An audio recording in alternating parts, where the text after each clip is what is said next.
नमस्कार, जय हिंद दोस्तों। स्वागत है आप सभी का एग्री कोचिंग बाय विकास सर परिवार में। अगर आप लोग एग्रीकल्चर टीए की तैयारी कर रहे हैं तो इस वीडियो को दोस्तों शुरू से लेके लास्ट तक ज़रूर देखिएगा। आज की क्लास के अंदर दोस्तों हम लोग सस्य विज्ञान यानी कि सस्य फसलों का वर्गीकरण पढ़ेंगे। सबसे पहले देखेंगे अनाज वाली फसलें। अनाज वाली फसलें जितनी भी होती हैं दोस्तों, इनका जो फैमिली होता है ये ग्रेमिनी कुल की होती हैं। ठीक है, इनकी फैमिली क्या होती है? ग्रेमिनी कुल, याद रखेंगे। उसके बाद इनका नया नाम जो है दोस्तों वो हो जाएगा पोएसी। अब बात करेंगे रबी वाली फसलें। रबी वाली फसलों के अंदर गेहूं रबी की क्रॉप है, जौ भी रबी की क्रॉप है। अब इनका वैज्ञानिक नाम पूछ लेता है, टिट्रिकम स्टाइवम इनका वैज्ञानिक नाम होता है गेहूँ का। और बीज दर की बात करें तो गेहूँ का जो सीड रेट है, ड्रिलिंग द्वारा अगर बुआई कर रहे हैं तो 100 किलोग्राम प्रति हेक्टेयर लगेगा। अगर हम डिबलिंग द्वारा हम बुआई कर रहे हैं तो 25 से 30 किलोग्राम प्रति हेक्टेयर लगेगा। जौ की बात करें, इसका वैज्ञानिक नाम होता है होडियम वाल्गियर। सीड रेट की बात करें तो 75 से 100 किलोग्राम आपको याद रखना है। अब यहाँ पर देखेंगे खरीफ वाली फसलें। खरीफ वाली फसलों की बात करेंगे, सबसे पहले धान पढ़ेंगे। धान का वैज्ञानिक नाम होता है ओराइजा सटाइवा। अब बीज दर की बात करें तो धान का जो सीड रेट होता है दोस्तों, छिड़कवा विधि अगर कर रहे हैं तो 100 किलोग्राम प्रति हेक्टेयर लगेगा। ड्रिलिंग से 60 से 80 किलोग्राम, हाइब्रिड से 15 से 20 किलोग्राम, डेपोग विधि से अगर धान की बुआई कर रहे हैं तो 1.5 से लेकर 3 किलोग्राम प्रति मीटर स्क्वायर लगेगा। याद रखेंगे क्योंकि सीड रेट काफ़ी ज़्यादा एग्जामों में पूछे जाते हैं। अब मक्का की बात करें तो मक्का भी एक खरीफ सीजन की क्रॉप है। इसका वैज्ञानिक नाम होता है जियामेज। अगर बीज दर की बात करें तो संकुल अगर सीड रेट रहेगा तो 18 से 20 किलोग्राम प्रति हेक्टेयर, हाइब्रिड मक्का की बीज दर 20 से 25 किलोग्राम आपको याद रखना है। चलिए खरीफ की और भी क्रॉप हैं, उनको भी देख लेते हैं। अब यहाँ बात करेंगे बाजरा, यानी बाजरा को मोटा अनाज कहा जाता है। इसका वैज्ञानिक नाम होता है पेनिसिटम ग्लूकम। याद रखेंगे सीड रेट इसका लगेगा 4 से 5 किलोग्राम। काफ़ी बार एग्जामों में पूछा गया है। इसके बाद बात करेंगे ज्वार। ज्वार को मोटा अनाज कहा जाता है। इसका वैज्ञानिक नाम होता है सोरगम बाइकलर। सीड रेट की बात करें तो 9 से 12 किलोग्राम इसका सीड रेट लगेगा। अब इसके बाद देखेंगे मंडुआ। इसको रागी के नाम से जानते हैं, इसको महीन अनाज के नाम से जाना जाता है दोस्तों। तो इसका वैज्ञानिक नाम आपको याद रखना है क्योंकि एग्जाम में, एग्रीकल्चर टीए के एग्जाम में काफ़ी ज़्यादा पूछे जाने की संभावना है। तो एल्यूसिना कोरकेना इसका वैज्ञानिक नाम होता है दोस्तों। और सीड रेट की बात करें तो 15 से 20 किलोग्राम एक हेक्टेयर के लिए पर्याप्त होता है। अब दोस्तों हम लोग देखेंगे दाल वाली फसलें। तो दाल वाली फसलों की बात करें तो सबसे पहले यहाँ देखेंगे इसकी फैमिली की बात करें तो लेग्यूमिनेसी इसकी फैमिली होती है दाल वाली क्रॉप का। इसको फेबेसी के नाम से भी जानते हैं। उपकुल की बात करें तो पेपिलियोनेसी कहा जाता है। और दाल वाली क्रॉप के अंदर सबसे पहले हम लोग देखेंगे रबी दलहनी फसलें। रबी दलहनी फसलों के अंतर्गत सबसे पहले चना आएगा। चना को हम चिकपी भी कहते हैं, बंगाल ग्राम के नाम से भी जाना जाता है। वैज्ञानिक नाम की बात करें तो साइसर एरिटेनम इसका वैज्ञानिक नाम होता है चने का। अब यहाँ पर 2 प्रकार के चने होते हैं, एक देसी चना होता है और दूसरा काबुली चना होता है।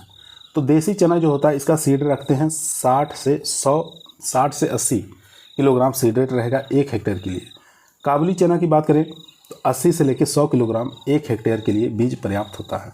दोनों ही काफ़ी मोस्ट है दोस्तों, काफ़ी बार एग्जामों में पूछा गया है। देसी चने का सीड रेट 60 से 80 रखना है, काबुली चने का 80 से 100 किलोग्राम प्रति हेक्टेयर रखेंगे। इसके बाद बात करेंगे मसूर। मसूर भी एक रबी दलहनी फसल है। इसका वैज्ञानिक नाम होता है लेंस एस्कुलेंटा। याद रखेंगे लेंस एस्कुलेंटा इसका वैज्ञानिक नाम होता है। सीड रेट की बात करें 30 से 40 किलोग्राम एक हेक्टेयर के लिए पर्याप्त रहता है। इसके बाद मटर की बात करेंगे। मटर भी हमारी रबी दलहनी फसल है। तो इसका वैज्ञानिक नाम होता है पाइसम सटाइवम। दाने के लिए अगर हम बुआई कर रहे हैं या दाल के लिए बुआई कर रहे हैं तो 75 से लेकर 100 किलोग्राम सीड रेट लगेगा। याद रखेंगे सब्जी के लिए अगर बुआई कर रहे हैं तो 100 से लेकर 120 किलोग्राम एक हेक्टेयर के लिए पर्याप्त रहता है। इसके बाद बात करेंगे दोस्तों चिकलिंग पी, जिसको खेसरी कहते हैं, खेसरी दाल कहा जाता है। तो इसके अंदर एक BOAA टॉक्सिक सब्सटेंस प्रेजेंट होता है, ये भी आपको याद रखना है, काफ़ी बार एग्जाम में पूछा गया है। तो खेसारी दाल के अंदर जो टॉक्सिक होता है, BOAA होता है, याद रखेंगे। इसका वैज्ञानिक नाम पूछ ले तो वैज्ञानिक नाम आपको याद रखना है लेथाइरस सेटाइवस, लेथाइरस सेटाइवस याद रखेंगे। और इसका सीड रेट कितना लगेगा, 40 से लेके 60 किलोग्राम 1 हेक्टेयर में लगेगा, याद रखना है। दोस्तों अब हम लोग देखेंगे खरीफ दलहनी फसलें। तो खरीफ दलहनी फसलों की बात करें तो इसके अंदर अरहर जो है ये एक प्रकार की खरीफ सीजन की दलहनी क्रॉप है। इसका एक और नाम यहाँ पर पिजन पी के नाम से इसको जानते हैं, याद रखेंगे। रेड ग्राम भी कहा जाता है, लाल चना भी कहा जाता है, ठीक है। इसके अन्य नाम हैं अरहर के, यहाँ पर याद रखेंगे। पिजन पी के नाम से जानते हैं, रेड ग्राम के नाम से जानते हैं, और यहाँ पर लाल चना के नाम से भी अरहर को जाना जाता है। इसका वैज्ञानिक नाम की बात करें तो कैजनस केजान इसका वैज्ञानिक नाम होता है। सीड रेट याद रखना है दोस्तों 12 से लेकर 15 किलोग्राम 1 हेक्टेयर में लगेगा। इसके बाद बात करेंगे मूंग की। मूंग का दूसरा नाम होता है ग्रीन ग्राम के नाम से इसको जाना जाता है दोस्तों। खरीफ सीजन की फसल है और इसका वैज्ञानिक नाम हो जाएगा विग्ना रेडिएटा, याद रखेंगे। विग्ना रेडिएटा किसका वैज्ञानिक नाम है, तो मूंग का है, जिसको ग्रीन ग्राम के नाम से जानते हैं। और बीज दर की बात करें तो 16 से लेकर 20 किलोग्राम आपको याद रखना है। अब देखेंगे उड़द। उड़द का वैज्ञानिक नाम होता है विग्ना मूंगो, इसको ब्लैक ग्राम के नाम से भी जानते हैं। तो उड़द का जो सीड रेट होता है दोस्तों वो 12 से लेकर 15 किलोग्राम 1 हेक्टेयर के लिए पर्याप्त होता है। इसके बाद हम बात करेंगे लोबिया। लोबिया को हम चौला के नाम से भी जानते हैं, तो इसका वैज्ञानिक नाम होता है विग्ना साइनेंसिस, याद रखेंगे दोस्तों। विग्ना साइनेंसिस किसका वैज्ञानिक नाम है, तो लोबिया का वैज्ञानिक नाम है, जिसको हम चौला के नाम से जानते हैं। इसका सीड रेट जो है दोस्तों 15 से 20 किलोग्राम याद रखेंगे 1 हेक्टेयर के लिए पर्याप्त होता है। उसके बाद बात करेंगे राजमा को। राजमा को हम फ्रेंच बीन के नाम से जानते हैं, किडनी बीन के नाम से भी इसको जाना जाता है। इसका वैज्ञानिक नाम होता है फेजियोलस वाल्गेरिस, याद रखेंगे। राजमा का वैज्ञानिक नाम पूछे तो फेजियोलस वाल्गेरिस इसका वैज्ञानिक नाम होता है। सीड रेट की बात करें तो 100 से लेकर 125 किलोग्राम इसका सीड रेट लगेगा, और अगर यूपी के हैं तो 120 से लेकर 140 किलोग्राम सीड रेट 1 हेक्टेयर के लिए पर्याप्त होता है। अब बात करेंगे मोट बीन। मोट बीन जो है इसका वैज्ञानिक नाम होता है विग्ना ओकेंटिफोलिया, इसका सीड रेट 10 किलोग्राम प्रति हेक्टेयर लगेगा। अब बात करेंगे सोयाबीन। सोयाबीन एक प्रकार की दाल वाली क्रॉप है और तेल वाली दोनों क्रॉप है, ठीक है। दलहनी तिलहनी दोनों फसल हमारी सोयाबीन। इसका वैज्ञानिक नाम होता है दोस्तों ग्लाइसिन मैक्स, याद रखेंगे। ग्लाइसिन मैक्स किसका वैज्ञानिक नाम है, सोयाबीन का। और यहाँ पर सीड रेट की बात करें तो 70 से लेके 80 किलोग्राम सीड रेट लगेगा 1 हेक्टेयर में। अब दोस्तों देखेंगे हम लोग तेल वाली फसलें, ऑयल सीड क्रॉप देखेंगे कौन कौन सी हैं। तो इसके अंदर सबसे पहले पढ़ेंगे हम दोस्तों रबी फसलें। रबी सीजन की जो तेल वाली क्रॉप है उसके अंदर देखेंगे सरसों। सरसों एक रबी क्रॉप है और इसकी फैमिली जो है क्रूसीफेरी है। इसका वैज्ञानिक नाम होता है ब्रेसिका स्पीसीज के नाम से इसको जानते हैं। सीड रेट बहुत बार एग्जाम में पूछा गया है, तो सरसों का सीड रेट 5 किलोग्राम आपको याद रखना है 1 हेक्टेयर के लिए। उसके बाद देखेंगे अलसी। अलसी भी एक प्रकार की रबी सीजन की क्रॉप है दोस्तों।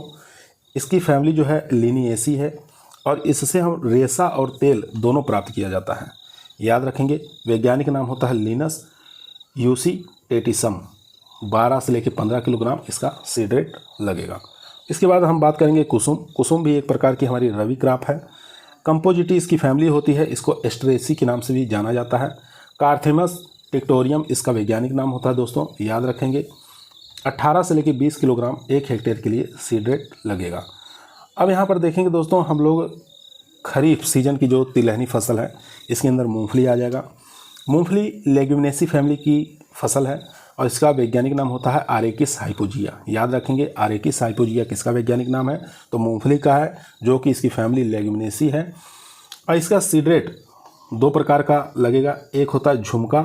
झुमका की बात करें तो 80 से लेके 100 किलोग्राम 1 हेक्टेयर में पर्याप्त रहता है सीड।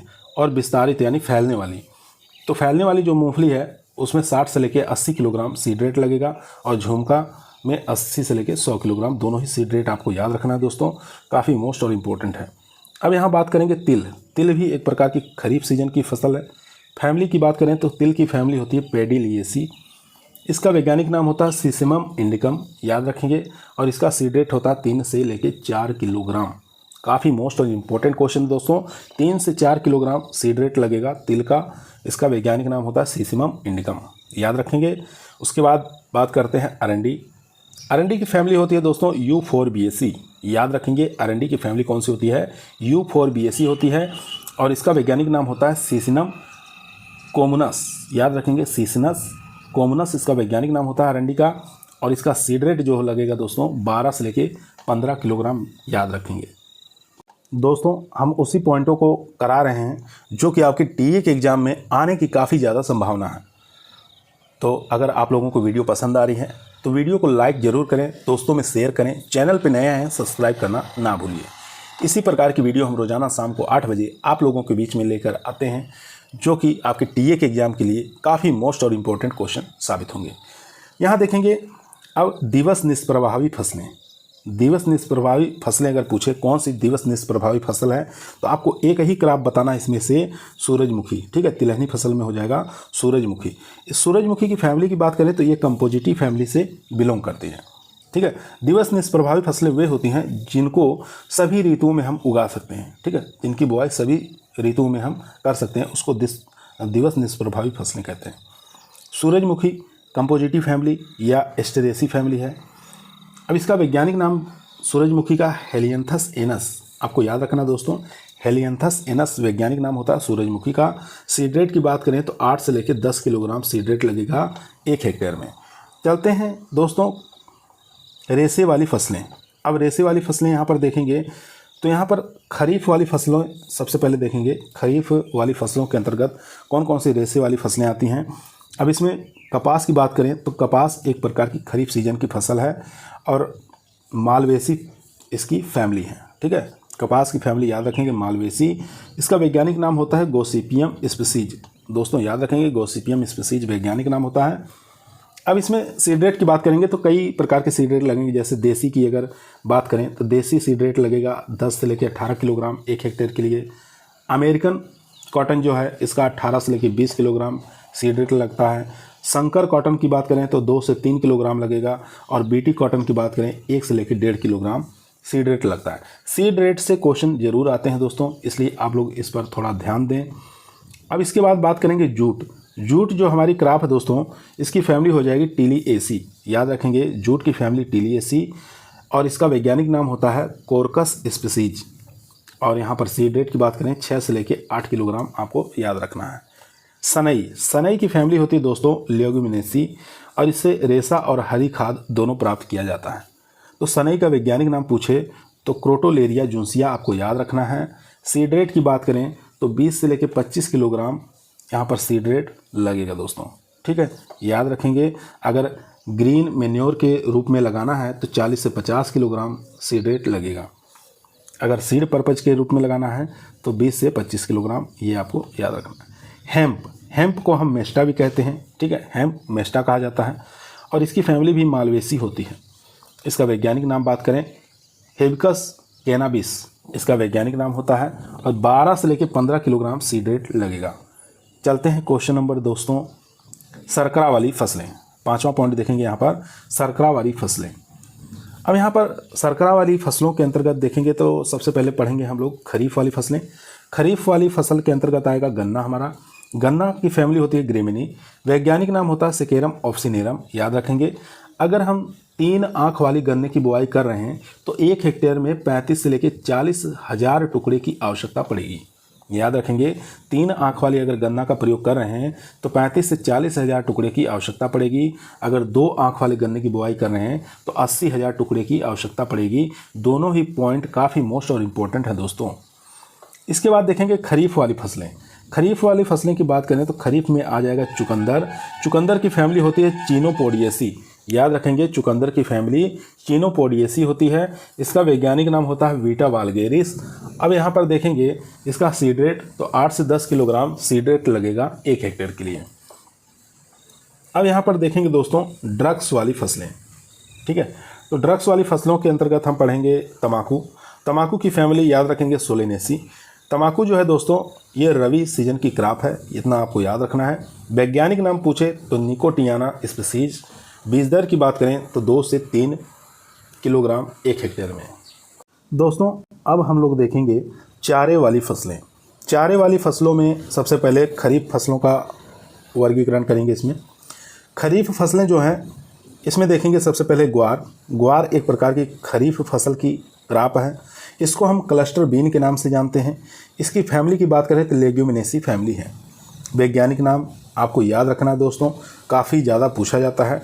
टेट्रागोनालोबा जो वैज्ञानिक नाम है, साइमोप्सिस टेट्रागोनालोबा, ठीक है, ये हो जाएगा ग्वार का यानी क्लस्टर बीन का वैज्ञानिक नाम। सीड रेट की बात करें तो 15 से लेकर 20 किलोग्राम सीड रेट लगेगा 1 हेक्टेयर में। अब यहाँ पर देखेंगे खरीफ सीजन की फसलें। यहाँ पर देखेंगे खरीफ सीजन की जो फसलें हैं, सबसे पहले रबी की देखेंगे। इसमें सॉरी दोस्तों, खरीफ सीजन के हम लोग देख लिए हैं, अब रबी की देखेंगे। रबी सीजन की बात करें तो इसके अंतर्गत जई आएगा। जई फैमिली है ग्रेमिनी और यहाँ पर इसका वैज्ञानिक नाम होता है एविना सटाइवा। सीड रेट बात करेंगे 100 किलोग्राम 1 हेक्टेयर में पर्याप्त रहता है। उसके बाद देखेंगे ल्यूशन, जिसको हम रिजका के नाम से जानते हैं। इसकी फैमिली होती है लेग्यूमिनेसी, याद रखेंगे। वैज्ञानिक नाम होता है मेडिकागो सेटाइवा, याद रखेंगे दोस्तों, मेडिकागो सेटाइवा वैज्ञानिक नाम होता है किसका? ल्यूशन का यानी रिजका का। बीज दर की बात करें तो 20 से लेकर 25 किलोग्राम, याद रखेंगे 20 से 25 किलोग्राम सीड रेट लगेगा किसका? रिजका का, ल्यूशन का। अब बात करेंगे बरसीम। बरसीम जो है हमारी क्रॉप, ये भी रबी सीजन की फसल है और ये भी लेग्यूमिनेसी फैमिली से बिलोंग करती है। इसको इजिप्शियन क्लोवर के नाम से भी जाना जाता है दोस्तों। क्वेश्चन पूछ सकता है इजिप्शियन क्लोवर कौन सी क्रॉप को कहते हैं, तो बरसीम को कहा जाता है। तो यहाँ पर वैज्ञानिक नाम पूछे तो ट्राइफोलियम अलेक्जेंड्रिनम, ये वैज्ञानिक नाम हो जाएगा बरसीम का। और बीज दर 25 से लेकर 30 किलोग्राम 1 हेक्टेयर में पर्याप्त होता है। अब दोस्तों देखेंगे यहाँ पर मसाले वाली यानी कि बीजीय मसाले वाली फसल रबी सीजन की। तो यहाँ पर जीरा जो है ये रबी सीजन की क्रॉप है। जीरा, धनिया, मेथी, सौंफ चारों क्या हैं? रबी सीजन की क्रॉप है। अब यहाँ पर बात करेंगे जीरा का जो फैमिली है ये अम्बेली फेरी होता है दोस्तों। इसका वैज्ञानिक नाम होता है क्यूमनम सेटाइवम। सीड रेट की बात करें तो 12 से 15 किलोग्राम 1 हेक्टेयर के लिए सीड रेट लगेगा। धनिया जो है, धनिया की फैमिली भी अम्बेली फेरी है। इसका वैज्ञानिक नाम होता है कोरिएंड्रम सेटाइवम। बीज दर की बात करें तो 15 से लेकर 20 किलोग्राम सीड रेट लगेगा। मेथी की बात करें तो लेग्यूमिनेसी फैमिली से बिलोंग करेगा। तो इसका वैज्ञानिक नाम होता है ट्राइगोनेला फोइनम ग्रेइकम। सीड रेट 20 से लेकर 25 किलोग्राम। सौंफ का वैज्ञानिक नाम होता है दोस्तों फोनिकुलम वालगेयर और फैमिली है अम्बेली फेरी। इसका सीड रेट लगेगा 8 से लेकर 10 किलोग्राम। अब दोस्तों देखेंगे हम फलों का वर्गीकरण। फलों का जो वर्गीकरण है दोस्तों, पहला पॉइंट इसमें ध्यान देंगे, फलों के पकने के आधार पर वर्गीकरण, ठीक है। फलों के पकने के आधार पर फलों का जो वर्गीकरण किया गया है, पहला पॉइंट। अब इसमें देखेंगे पहला पॉइंट आएगा क्लाइमेट्रिक फल, यानी कि क्लाइमेट्रिक फल क्या होते हैं ये भी आपको जानना जरूरी है। क्लाइमेट्रिक फल किसे कहते हैं या क्लाइमेट्रिक फल कौन कौन से होते हैं, ये यहाँ से भी क्वेश्चन काफ़ी बार एग्जाम में पूछे गए। तो क्लाइमेट्रिक फल वे होते हैं दोस्तों, इस प्रकार के फल जो पौधों से तुड़ाई करने के बाद भी पकते रहते हैं, ठीक है, याद रखेंगे। फल जो पौधे से तुड़ाई करने के बाद भी पकते रहते हैं, ऐसे फलों को हम क्लाइमेट्रिक फल कहते हैं। जैसे आम, केला, चीकू, पपीता, अंजीर, सेब, नाशपाती, आड़ू, अमरूद, ये सब क्लाइमेट्रिक फल हैं। दूसरा पॉइंट देखेंगे नॉन क्लाइमेट्रिक फल पूछता है। तो नॉन क्लाइमेट्रिक फल ऐसे फल जो तुड़ाई करने के बाद नहीं पकते हैं, ठीक है, यानी ऐसे फल जो तुड़ाई करने के बाद नहीं पकते हैं, ऐसे फलों को हम नॉन क्लाइमेट्रिक फल कहते हैं। जैसे नींबू वर्गीय फल, अंगूर, अनार, पाइनएप्पल, बैर, लीची, आंवला, ये सब नॉन क्लाइमेट्रिक फल हैं। दोस्तों अब देखेंगे जलवायु के आधार पर फलों का वर्गीकरण। तो सबसे पहले पढ़ेंगे ट्रॉपिकल यानी कि उष्ण जलवायु वाले फल। तो पूछता है एग्जामों में कौन सा फल ट्रॉपिकल है या कौन सा फल टेम्परेट है, कौन सा सब ट्रॉपिकल है। तो सबसे पहले देखेंगे उष्ण जलवायु वाले फल यानी ट्रॉपिकल जलवायु वाले फल। तो ट्रॉपिकल जलवायु वाले फल के अंतर्गत आएगा आम, याद रखना है, केला याद रखना है, पपीता, कटहल, पाइनएप्पल, काजू, नारियल, चीकू, ये सब जितने फल हैं दोस्तों ये ट्रॉपिकल फ्रूट कहलाते हैं। चलिए आप देखते हैं शीतोष्ण यानी कि टेम्परेट जलवायु वाले फल। दोस्तों शीतोष्ण जलवायु वाले फल यानी टेम्परेट फल, जैसे आपको याद रखना है सेब, नाशपाती, बादाम, स्ट्रॉबेरी, आदि। ये सब टेम्परेट यानी ठंडे जलवायु वाले फल हैं। सेब देखते ही हैं, नाशपाती, बादाम, स्ट्रॉबेरी, ये सब ठंडी जलवायु वाले फल हैं। इसके बाद देखेंगे सब ट्रॉपिकल। सब ट्रॉपिकल में आपको याद रखना है यानी कि उपोष्ण जलवायु वाले फल, फालसा हो गया, बेल हो गया, अंगूर हो गया, लीची हो गया, बील, आंवला, खजूर, अनार, नींबू, संतरा, अमरूद, अंजीर, ये सब कैसे हैं? सब ट्रॉपिकल फ्रूट हैं। अब दोस्तों हम लोग देखेंगे फलों के प्रकार के आधार पर वर्गीकरण। फलों के प्रकार के आधार पर वर्गीकरण, फ्रूट टाइप। तो इसमें देखेंगे सरस यानी कि बेरी। बेरी में कौन कौन से आते हैं? तो केला याद रखेंगे, पपीता याद रखेंगे, अंगूर याद रखेंगे, खजूर याद रखेंगे, सुपारी। ये दो चीज़ों में कन्फ्यूजन होता है, सुपारी और अंगूर में, ठीक है। बाकी केला, पपीता, खजूर, अमरूद, सुपारी, ये सब बेरी प्रकार के फल होते हैं। फ्रूट टाइप कैसे हैं? बेरी हैं। यहाँ पर देखेंगे ड्रुप यानी जिसको अस्टिल कहते हैं, स्टोन के नाम से जाना जाता है। तो ड्रुप में याद रखेंगे आम, काफ़ी बार एग्जाम में पूछा गया है, बैर, कॉफ़ी, नारियल, जामुन, ये सब फल का प्रकार जो है ये ड्रुप होता है। ब्लूस्टा में आपको याद रखना अनार। पेपो में याद रखेंगे कुकुरबिट्स की जो सब्जियां होती है, जैसे तरबूज है, खरबूज है, ककड़ी है, तो इनका फल का प्रकार जो होता है दोस्तों ये होता है पेपो। पोम की बात करें, पोम में आ जाएगा सेब। हेस्पेरिडियम, नींबू वर्गीय जितने भी फ्रूट्स होते हैं सब हेस्पेरिडियम होते हैं। उसके बाद सोरोसिस की बात करें तो पाइन एप्पल याद रखना है, सोरोसिस होता है। नट की बात करें तो लीची और काजू दोनों ही याद रखना दोस्तों, इनका फल का प्रकार जो होता है नट होता है, लीची और काजू का। सीजोकार्प की बात करें तो सीजोकार्प में गाजर आपको याद रखना है। कैप्सूल में याद रखना है भिंडी और आंवला। क्वेश्चन नंबर देखें, इसमें चौथा पॉइंट देखें दोस्तों, खाने वाले भाग के आधार पर फलों का वर्गीकरण। तो यहाँ पर देखेंगे कौन से फल का कौन सा पार्ट खाया जाता है, तो ये यहाँ से क्वेश्चन भी पूछा जाता है दोस्तों। जैसे पेरिकार्प किसका खाया जाता है, तो अगर पूछे बैर या खजूर का कौन सा भाग खाया जाता है तो पेरिकार्प खाया जाता है, ये आपको याद रखना है। तो पेरिकार्प बेर और खजूर का खाया जाता है। एंडोकार्प जो है नारियल का खाया जाता है। मीजोकार्प जो है पपीता और आम का खाया जाता है। प्लेसेंटा जो है बेल का खाया जाता है। जूसी सीड कोट या एरिल के नाम से जानते हैं, अनार का खाया जाता है। ब्रेक्टस पाइन एप्पल का खाया जाता है। थैलमस सेब और स्ट्रॉबेरी याद रखेंगे। फ्लेसी एरिल लीची का याद रखेंगे, बहुत बार एग्जाम में पूछा गया है। जूसी प्लेसेंटा हेयर, ये नींबू वर्गीय जो फल होते हैं उसका जूसी प्लेसेंटा हेयर खाया जाता है।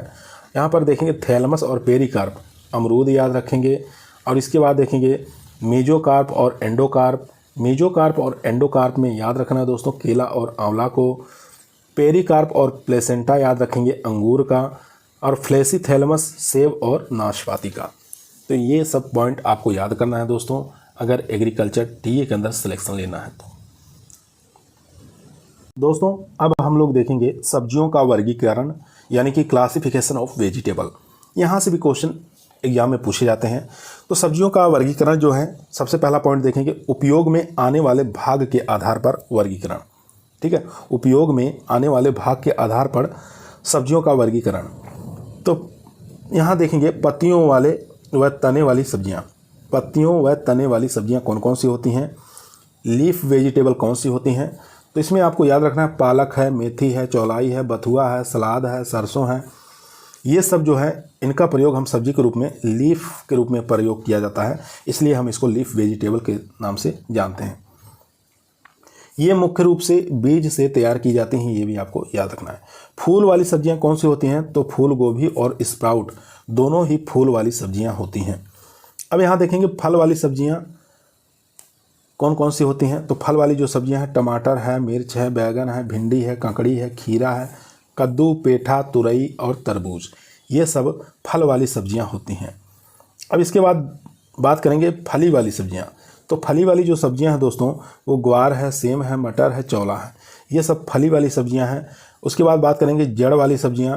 तो जड़ वाली सब्जियां आप लोग जानते हैं मूली है, गाजर है, सलजम है, चुकंदर है, ये सब जड़ वाली सब्जियां हैं। उसके बाद देखेंगे बल्ब वाली यानी सल्क वाली सब्जियां। तो प्याज और लहसुन जो है ये सल्क वाली सब्जियां हैं। उसके बाद देखेंगे कंद वाली यानी ट्यूबर वाली सब्जियां। तो शकरकंद याद रखेंगे, आलू याद रखेंगे, अरबी याद रखेंगे, जमीकंद और अदरक, ये सब जितनी भी सब्जियां हैं ये ट्यूबर वाली सब्जियां हैं। सलाद वाली सब्जियां बात करें तो सलाद में आपको सलाद याद रखना है, सेलेरी याद रखना है, पार्सले याद रखना है। ये सब सलाद वाली सब्जियां हैं। अब दोस्तों देखेंगे जीवन चक्र के आधार पर सब्जियों का वर्गीकरण। यहाँ से भी क्वेश्चन पूछा जाता है दोस्तों। अब यहाँ पर देखेंगे एनुअल वेजिटेबल कौन सी हैं, यानी वार्षिक सब्जियाँ कौन सी हैं। यानी वार्षिक सब्जियाँ वे होती हैं दोस्तों जो अपना जीवन चक्र एक मौसम या एक वर्ष में पूरा कर लेती हैं। ऐसी सब्जियों को हम एनुअल वेजिटेबल कहते हैं। जैसे भिंडी है, टमाटर है, चौला है, बैगन है, पालक है, तरबूज है, खरबूज है। तो इनका जीवन चक्र जो है एक सीजन में यानी कि एक वर्ष में पूरा हो जाता है। अब देखेंगे द्विवर्षीय सब्जियाँ। इनमें पहले तो क्या होता है, पहले वर्ष वानस्पतिक वृद्धि होती है, याद रखेंगे, तथा दूसरे वर्ष जो है फूल और फल लगते हैं। तो ऐसी सब्जियों को हम द्विवर्षीय सब्जियां कहते हैं। जैसे मूली है, गाजर है, पत्ता गोभी है, फूल गोभी है, प्याज है, सलजम है।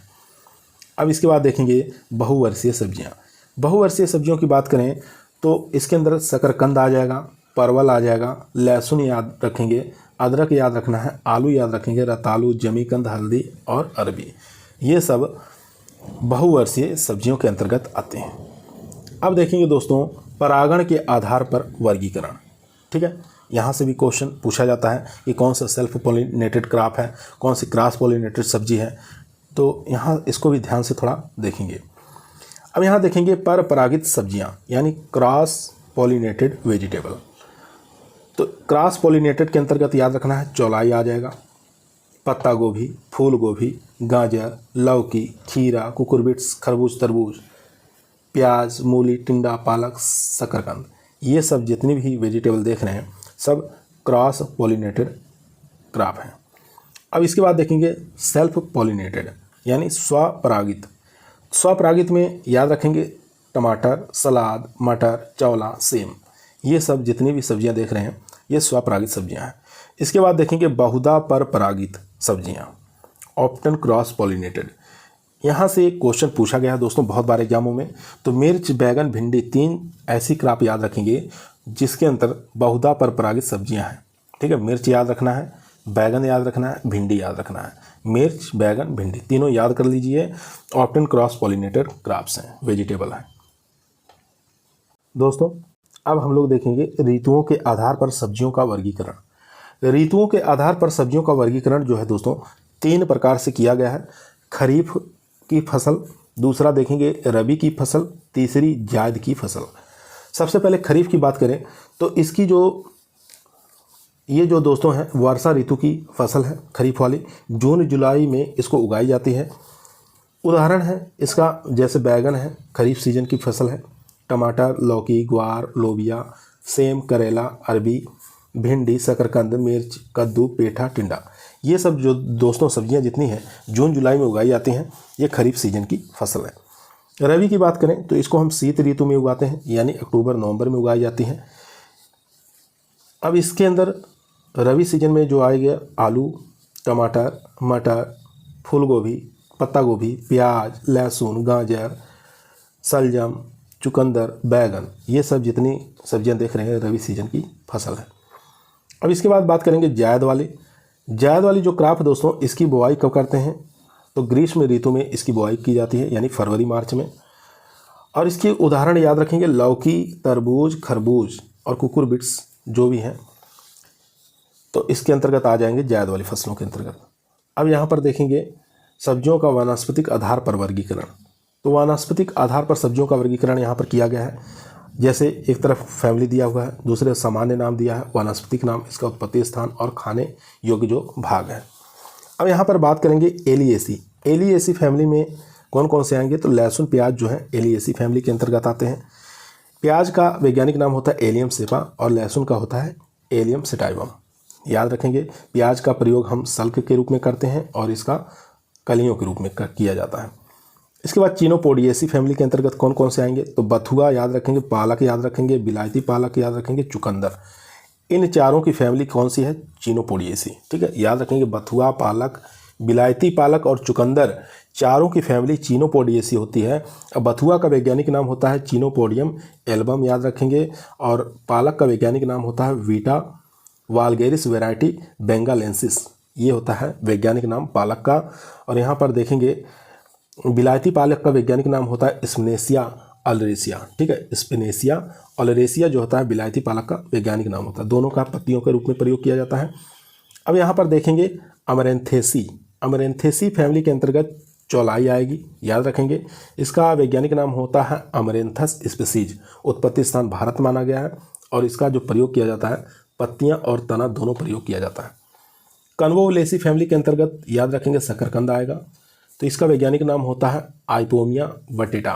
दक्षिणी अमेरिका इसका उत्पत्ति स्थान माना गया है, कंद के रूप में इसका प्रयोग किया जाता है। अब यहाँ पर क्रोसीफेरी ब्रेसिकेसी फैमिली के अंतर्गत कौन कौन सी सब्जियाँ आएंगी, याद रखेंगे फूल गोभी, पत्ता गोभी, ब्रोकोली, सलजम और मूली। ये सब क्रोसीफेरी फैमिली में आएंगे। ठीक है, याद रखेंगे फूल गोभी, पत्ता गोभी, ब्रोकोली, सलजम, मूली। अब यहाँ पर फूल गोभी का वैज्ञानिक नाम होता है ब्रेसिका ओलेरेसिया वैरायटी बोट्राइटिस, याद रखेंगे। पत्ता गोभी का ब्रेसिका ओलेरेसिया वैरायटी कैपिटाटा, याद रखेंगे। ब्रोकोली का वैज्ञानिक नाम होता है ब्रेसिका ओलेरेसिया वैरायटी इटालिका, याद रखेंगे। सलजम का वैज्ञानिक नाम होता है ब्रेसिका रेपा। मूली का नाम होता है वैज्ञानिक नाम रेफनस सेटाइवस। ठीक है, तो यहाँ पर देखेंगे फूल गोभी का कर्ड खाया जाता है, पत्ता गोभी का हेड खाया जाता है और ब्रोकोली का फूल कलिका यानी बड खाया जाता है और यहाँ पर सलजम का कंद खाया जाता है और मूली का जड़, याद रखेंगे। अब इसके बाद कुकुरबिटेसी फैमिली के अंतर्गत कौन कौन से आते हैं, तरबूज, खरबूज आपको याद रखना है। तरबूज का वैज्ञानिक नाम होता है सिट्रस लेनेटस। ये उष्ण अमेरिका इसका उत्पत्ति स्थान माना गया और इसका फल खाया जाता है। अब खरबूज की बात करें तो कुकुरमिस मेलो, वैज्ञानिक नाम याद रखेंगे खरबूज का कुकुरमिस मेलो। उत्पत्ति स्थान की बात करें तो उष्ण अमेरिका इसका उत्पत्ति स्थान है, फल खाया जाता है, याद रखेंगे। इसके बाद दोस्तों कुकुरबिटेसी फैमिली के अंतर्गत और भी सब्जियां आती हैं, जैसे हम बात करें खीरा। खीरे का वैज्ञानिक नाम होता है कुकुरमिस सेटाइवस। उत्पत्ति स्थान इसका भारत माना गया है, इसका फल खाया जाता है। इसके बाद ककड़ी की बात करें तो ककड़ी का वैज्ञानिक नाम होता है ट्राइकोसेथस एन्यूना। इसका वैज्ञानिक नाम होता है ट्राइकोसेथस एन्यूना होता है और इसका उत्पत्ति स्थान भारत माना गया है, इसका भी फल का प्रयोग किया जाता है। करेले की बात करें तो करेले का वैज्ञानिक नाम होता है मोरमोडिका चेरेंसिया और इसका उत्पत्ति स्थान मैक्सिको माना गया है, फल खाया जाता है। इसके बाद लौकी की बात करें तो लेजेनेरिया सिसेरिया इसका वैज्ञानिक नाम होता है लौकी का, इसका भी फल खाया जाता है। इसके बाद कद्दू की बात करें तो कद्दू का कुकुरबिटा मोस्टेटा इसका वैज्ञानिक नाम होता है, इसका भी फल के रूप में प्रयोग किया जाता है। तुरई, तुरई काफ़ी इंपॉर्टेंट है दोस्तों, इसका वैज्ञानिक नाम होता है ट्राइकोसेंथस इडका। इसका उत्पत्ति स्थान भारत माना गया है और इसका भी फल खाया जाता है। तो ये सब थे जितने भी कुकुरबिटेसी फैमिली से बिलोंग कर रहे थे। अब देखेंगे सोलेनेसी। सोलेनेसी फैमिली के अंतर्गत कौन कौन से आते हैं, तो सबसे पहले याद रखेंगे आलू, टमाटर, बैगन, मिर्च। ये इन चारों की फैमिली क्या है, सोलेनेसी है। आलू का वैज्ञानिक नाम सोलिनम ट्यूबरोसम। इसका उत्पत्ति स्थान दक्षिणी अमेरिका, इसका कंद के रूप में प्रयोग किया जाता है। टमाटर लाइकोपार्सिकान एस्कुलेंटम इसका वैज्ञानिक नाम होता है, दक्षिणी अमेरिका इसका यहाँ उत्पत्ति स्थान होता है दोस्तों और इसका फल के रूप में प्रयोग किया जाता है। बैगन की बात करें तो बैगन का वैज्ञानिक नाम होता है सोलिनम मेलोंजिना। उत्पत्ति स्थान इसका भारत माना गया है, फल के रूप में इसका प्रयोग किया जाता है। मिर्च की बात करें तो मिर्च है कैप्सिकम एनम। इसका उत्पत्ति स्थान मैक्सिको है, इसका फल के रूप में प्रयोग किया जाता है। अब यहाँ देखेंगे मालवेसी। मालवेसी जो है फैमिली के अंतर्गत एक ही वेजिटेबल आएगी, वो है भिंडी। तो इसका वैज्ञानिक नाम होता है एलमोस्कस एस्कुलेंटस। ठीक है, एलमोस्कस एस्कुलेंटम इसका वैज्ञानिक नाम होता है भिंडी का, इसका उत्पत्ति स्थान अफ्रीका माना गया है, फल के रूप में प्रयोग किया जाता है। अब यहाँ पे देखेंगे लेग्यूमिनेसी यानी फेवेसी फैमिली से कौन कौन सी सब्जियाँ बिलोंग करती हैं, इनको एक बार देख लेंगे। यहाँ पर मटर, राजमा, ग्वार, लोबिया, सेम, इन सब की फैमिली क्या है, लेग्यूमिनेसी यानी फेवेसी फैमिली से बिलोंग करते हैं। तो मटर की वैज्ञानिक नाम होता है दोस्तों पाइसम सेटाइवम। उत्पत्ति स्थान भारत और इसका फली के रूप में प्रयोग किया जाता है। राजमा की बात करें तो फेसियोलस वाल्गेरिस इसका वैज्ञानिक नाम होता है, मैक्सिको इसका उत्पत्ति स्थान है, फली इसका प्रयोग किया जाता है। ग्वार की बात करें तो साइमोप्सिस टेट्रागोना लोबा इसका वैज्ञानिक नाम होता है, भारत इसका उत्पत्ति स्थान है, फली इसका प्रयोग किया जाता है। लोबिया की बात करें तो विग्ना साइनेंसिस इसका वैज्ञानिक नाम होता है, अफ्रीका इसका उत्पत्ति स्थान है, फली के रूप में इसका प्रयोग किया जाता है। सेम जो है, सेम का वैज्ञानिक नाम होता है डोलिकस लवलव। ठीक है, डोलिकस लवलव सेम का वैज्ञानिक नाम है, अफ्रीका इसका उत्पत्ति स्थान है, फली इसका प्रयोग किया जाता है। अम्बेली फेरी फैमिली की बात करें तो इसके अंतर्गत गाजर और धनिया याद रखेंगे। गाजर और धनिया की फैमिली होती है अम्बेली फेरी यानी कि एपीएसी। गाजर का वैज्ञानिक नाम होता है डेकस कैरोटा और धनिया का वैज्ञानिक नाम होता है कोरिएंड्रम सटाइवम। गाजर का जो उत्पत्ति स्थान माना गया है अफ़गानिस्तान माना गया है और धनिया का भी उत्पत्ति स्थान अफ़गानिस्तान माना गया है। गाजर का जड़ के रूप में प्रयोग किया जाता है और धनिया का पत्तियां और फल के रूप में प्रयोग किया जाता है, याद रखेंगे। इसके बाद दोस्तों हम लोग देखेंगे सब्जियों की खेती के प्रकार। सब्जियों की खेती के प्रकार से संबंधित यहाँ से भी क्वेश्चन पूछे जाते हैं।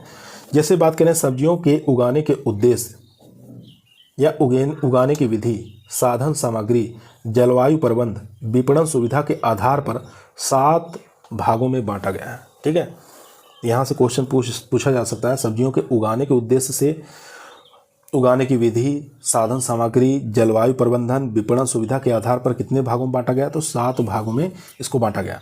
तो 7 भाग कौन कौन से हैं उनको हम एक बार देख लेंगे।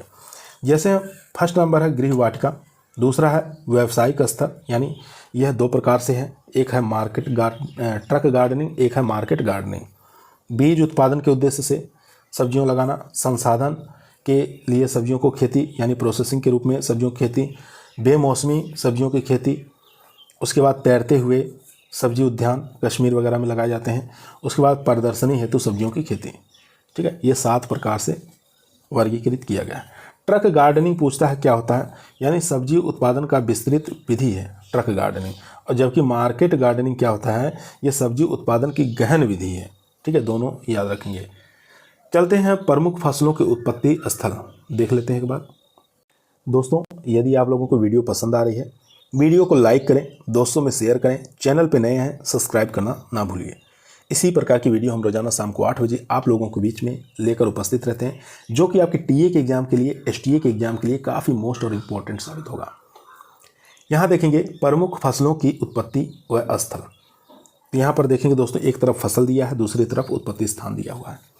धान का उत्पत्ति स्थान कहाँ है, तो याद रखेंगे दक्षिणी पूर्वी एशिया या एंडोवर्मा, दोनों में से एक ही आपको देखने को मिलेगा। या तो एंडोवर्मा दे दे या दक्षिणी पूर्वी एशिया दे दें। ये हो गया धान का उत्पत्ति स्थल। और गन्ना का उत्पत्ति स्थान कहाँ है, न्यू गिनी या क्यूबा, दोनों में से एक देखने को मिलेगा। या तो न्यू गिनी मिलेगा या क्यूबा देखने को मिलेगा। गेहूं का उत्पत्ति स्थान दक्षिणी पश्चिमी एशिया या टर्की, याद रखेंगे दक्षिणी पश्चिमी एशिया,